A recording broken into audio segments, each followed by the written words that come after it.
Hello viewers, welcome to sons with Kaya lifestyle. இன்றைக்கி வீட்டிலையே நம்ம வந்து வெண்ணெய், மோர், நெய் வந்து எப்படி செய்யலாங்கிறத நம்ம பார்க்கலாம். வாங்க வீடியோக்குள்ளே போகலாம்.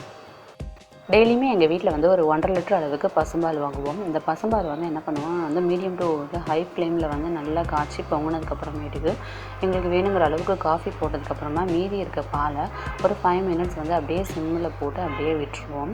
அப்போ என்ன ஆகும்னா, அந்த மேலே வந்து ஆடையெல்லாம் வந்து நல்லா படிஞ்சு ஒரு லேயர் மாதிரி ஃபார்ம் ஆகிடும். இப்போ ஸ்டவ்வை ஆஃப் பண்ணிவிட்டு அதை அப்படியே வந்து ரூம் டெம்பரேச்சர் வர வரைக்கும் அப்படியே வந்து விட்டுடுங்க. ரூம் டெம்பரேச்சர் வந்ததுக்கப்புறமா அதை வந்து நீங்கள் என்ன பண்ணுங்கள், ரெஃப்ரிஜரேட் பண்ணி ஒரு மேக்ஸிமம் ஒரு 2 hours வந்து ரெஃப்ரிஜரேட் பண்ணிங்கன்னா அந்த மேலே வந்து உங்களுக்கு வந்து லேயர் மாதிரி வந்து அந்த ஆடை வந்து க்ரீம் வந்து ஃபார்ம் ஆகிடும்.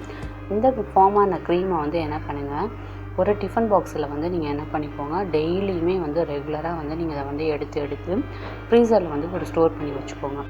நான் இந்த மாதிரி 2 வாரத்துக்கு வந்து ஃப்ரீசரில் ஸ்டோர் பண்ணி வச்சுருந்தேன். 2 டிஃபன் பாக்ஸஸ் அளவுக்கு க்ரீம் வந்து ஃபுல் ஆகிடுச்சு. ஆடையை ஃப்ரீசர்லேருந்து எடுத்து அப்படியே ரூம் டெம்பரேச்சர் வர வரைக்கும் அப்படியே விட்டுடுங்க. இந்த ஆடையை கட்டி இல்லாமல் நல்லா ஸ்பூன் வச்சு நல்லா உடச்சி விட்டுக்கோங்க. இதில் 1 டேபிள் ஸ்பூன் அளவுக்கு தயிர் ஊற்றி ஓவர் நைட் ஃபுல்லாக வந்து உர போட்டு எடுத்து வச்சுக்கோங்க. அப்போ உங்களுக்கு க்ரீமியான தயிர் வந்து கிடச்சிரும். வெண்ணெய் எடுக்கிறதுக்கு கரெக்டான டைம்னா வந்து ஏர்லி மார்னிங் இல்லாட்டி லேட் ஈவினிங். நீங்கள் அப்போ எடுத்திங்கன்னா தான் வந்து வெண்ணெய் வந்து உருகாமல் இருக்கும். மத்தியானம் டைம்லலாம் நீங்கள் வந்து வெண்ணெய் எடுத்திங்கன்னா வந்து சீக்கிரமாக வந்து உருகிடும். அதனால் வந்து நீங்கள் ஏர்லி மார்னிங் வந்து எடுத்துக்கிறது பெஸ்ட்டு, இல்லாட்டி லேட் ஈவினிங் வந்து எடுத்துக்கோங்க. தயிர் உர ஊற்றாமல் இந்த க்ரீமை வச்சு நம்ம டேரெக்டாக கூட வந்து வெண்ணெய் எடுக்கலாம். ஆனால் அப்படி வெண்ணெய் எடுக்கும் போது உங்களுக்கு வந்து மோர் வந்து கிடைக்காது. உங்களுக்கு நல்ல மோர் கிடைக்கணும் அப்படின்னா வந்து நீங்கள் தயிர் ஊற்றி உர ஊற்றி நீங்கள் எடுத்திங்கன்னா தான் வந்து உங்களுக்கு வந்து வெண்ணெயும் கிடைக்கும், அதே சமயத்தில் வந்து நல்ல வாசனையான மோரும் கிடைக்கும். தயிர் உர போட்டு வந்து ஒரு 8 மணி நேரம் வந்து ரூம் டெம்பரேச்சரில் இருந்தாலே வந்து உங்களுக்கு தயிர் வந்து ரெடி ஆகிடும். அப்படி இல்லை, அதனால் ஸ்டோர் பண்ண முடியாது அப்படின்னா நீங்கள் ஓவர் நைட் கூட நீங்கள் வந்து உரவு போட்டிங்கன்னா ஒன்றும் பிரச்சனை இல்லை. தயிர் வந்து நல்லா உறைஞ்சி அப்படியே க்ரீமியாக இருக்குது பாருங்கள். ஏர்லி மார்னிங் நீங்கள் வெண்ணெய் எடுக்க போகிறதா இருந்துச்சுன்னா நீங்கள் வந்து நைட்டே என்ன பண்ணுங்கள், ஃப்ரீசரில் வந்து ஐஸ் க்யூப்ஸும் 2 பாட்டில் வந்து தண்ணியும் வந்து நீங்கள் என்ன பண்ணிக்கோங்க, ஃப்ரிட்ஜில் ஸ்டோர் பண்ணி வச்சுக்கோங்க. ஏன்னா ஐஸ் க்யூப்ஸ் போட்டோம்னா நம்ம பிளெண்ட் பண்ணும்போது சீக்கிரமாகவே நமக்கு வந்து பட்டர் வந்து ரெடி ஆகிடும். அதனால் நீங்கள் ப்ரீ பிளானிங்காக இதை வந்து நீங்கள் முன்னாடியே வந்து தண்ணி வந்து ஃப்ரிட்ஜில் வந்து ஸ்டோர் பண்ணி வச்சுக்கோங்க, ஐஸ் க்யூப்ஸும் ஸ்டோர் பண்ணி வச்சுக்கோங்க. கர்ட் வந்து நிறையா இருக்க மாதிரி இருக்குதுன்னு தெரிஞ்சுன்னா அதை வந்து 2-3 பேட்சாக நீங்கள் வந்து என்ன பண்ணிக்கோங்க, மிக்சர் ஜாரில் போட்டு பிளெண்ட் பண்ணி எடுத்துக்கோங்க. நான் ஒரு 3 பேட்சாக போட்டு இதை பிளெண்ட் பண்ணி எடுத்துக்க போகிறேன். கர்டை இந்த மாதிரி வந்து மிக்சர் ஜாரில் வந்து கொஞ்சம் கொஞ்சமாக போட்டு பிளெண்ட் பண்ணுங்கள். பிளெண்ட் பண்ணும்போதே அது கூடவே கொஞ்சம் என்ன பண்ணிக்கோங்க, 4-5 ஐஸ் க்யூப்ஸ் போட்டுக்கோங்க. அது கூட கொஞ்சம் என்ன பண்ணிக்கோங்க, ஐஸ் வாட்டரும் வந்து ஆட் பண்ணிக்கோங்க. மிக்சர் ஜாரை க்ளோஸ் பண்ணி நல்லா பிளெண்ட் பண்ணி எடுத்துக்கோங்க. மேக்ஸிமம் நீங்கள் 100 நம்பர் கவுண்ட் பண்ணுறதுக்குள்ளேயே வந்து உங்களுக்கு வந்து வெண்ணெய் வந்து ரெடி ஆயிடும்.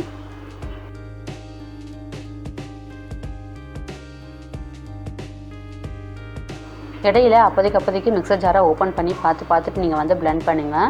மேலே அப்படி வந்துருச்சு வெண்ணெய் அப்படின்னு தெரிஞ்சுன்னா நீங்கள் வந்து ஆஃப் பண்ணிடலாம் பிளெண்ட் பண்ணுறதை.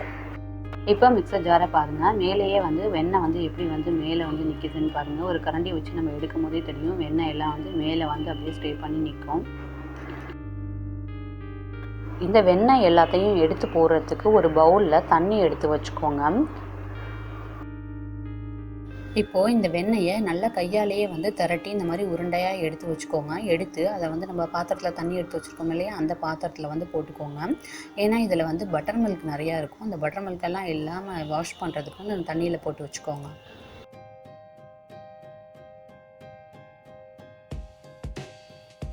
இப்போது செகண்ட் பேட்ச் வந்து வெண்ணெய் எடுத்துக்கலாம். அதுக்கு வந்து அதே போல் மறுபடியும் வந்து அந்த தயிரை வந்து மிக்சர் ஜாரில் ஆட் பண்ணிக்கோங்க. ஆட் பண்ணிவிட்டு அதுலேயே அது கூடவே வந்து ஐஸ் க்யூப்ஸும் போட்டுக்கோங்க. ஐஸ் க்யூப்ஸ் போட்டதுக்கப்புறமா அதுலேயே ஐஸ் வாட்டர் வந்து கொஞ்சம் கொஞ்சமாக ஆட் பண்ணி நல்லா மிக்சர் ஜாரை வந்து என்ன பண்ணிக்கோங்க, நல்லா பிளெண்ட் பண்ணி எடுத்துக்கோங்க.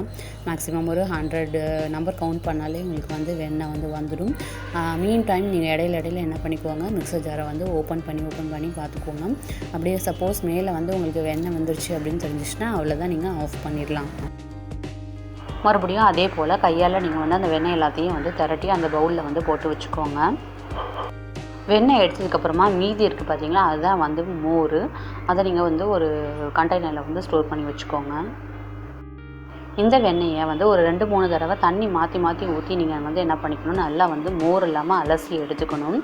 இப்போ நம்ம ஏற்கனவே எடுத்து வச்சுருந்தோம் பார்த்தீங்களா, அந்த பட்டர் மில்க்கு தான் வந்து இந்த பட்டர் மில்க்கு.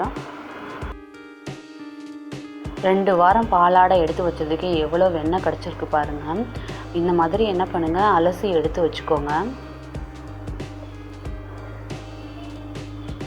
நான் இதில் பாதி வெண்ணெயாக எடுத்து வச்சுட்டேன். அந்த பாதி வெண்ணெயை மட்டும்தான் வந்து நான் நெய் காய்ச்சறதுக்கு வந்து எடுத்துக்கிட்டேன்.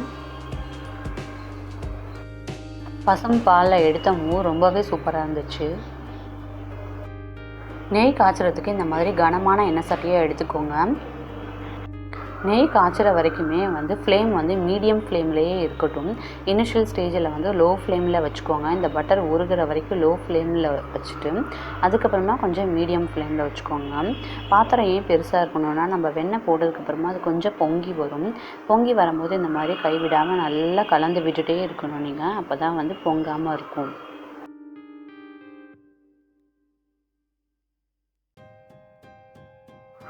இப்போ பாருங்கள், ஓரளவுக்கு அந்த பொங்குனதெல்லாம் அடங்கி வந்து கொஞ்சம் நார்மலாக இருக்கும். இதில் இருக்க அந்த எல்லோயிஷாக இருக்கிறது போய் நல்லா வந்து இந்த மாதிரி ஆகணும். கலந்து விட்டுட்டே இருக்கும்போது இது அப்படியே வந்து ப்ரௌன் கலருக்கு மாறிடும்.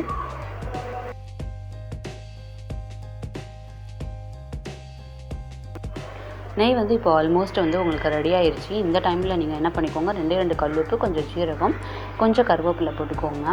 போட்டுட்டு இந்த கருவேப்பிலை வந்து நல்லா படன்னு பொரியும். பொரிஞ்சோடனே நீங்கள் என்ன பண்ணிடலாம், ஸ்டவ்வை வந்து நீங்கள் ஆஃப் பண்ணிடலாம். இப்போ வந்து உங்களுக்கு வந்து நெய் வந்து ரெடி ஆயிடும். இந்த 2 கல் உப்பு ஜீரகம் வந்து நம்ம எதுக்கு ஆட் பண்ணுறோன்னா, அந்த மாதிரி நெய் வந்து நல்லா மணலாக கிடைக்கிறதுக்கு தான் வந்து நம்ம அதை ஆட் பண்ணுறோம். நெய் வந்து நல்லா ஆறுனதுக்கப்புறமா கொஞ்சம் வெதுன்னு இருக்கும் போதே நீங்கள் அதை என்ன பண்ணிக்கோங்க, ஒரு வெள்ளை துணி போட்டு நல்லா அதை வந்து வடிகட்டி எடுத்து வச்சுக்கோங்க.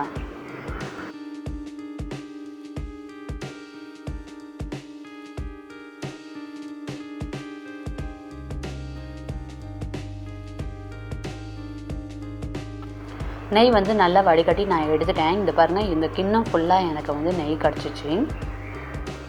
அதை வந்து ஆறுனதுக்கப்புறமா நான் வந்து அதை ஒரு பாட்டிலில் ஊற்றி ஸ்டோர் பண்ணிக்கிட்டேன். இது வந்து சூடாக இருக்கும் போது இப்படி தான் இருக்கும். நெக்ஸ்ட் டே நீங்கள் பார்த்தீங்கன்னா கொஞ்சம் உங்களுக்கு வந்து திக்காகிடும். அந்த மாதிரி மணலாக ஆகிடும் உங்களுக்கு. பசும் பாலில் வந்து நெய் எடுக்கும்போது நல்ல மஞ்சள் கலராக வந்து வாசனையாக இருக்கும்.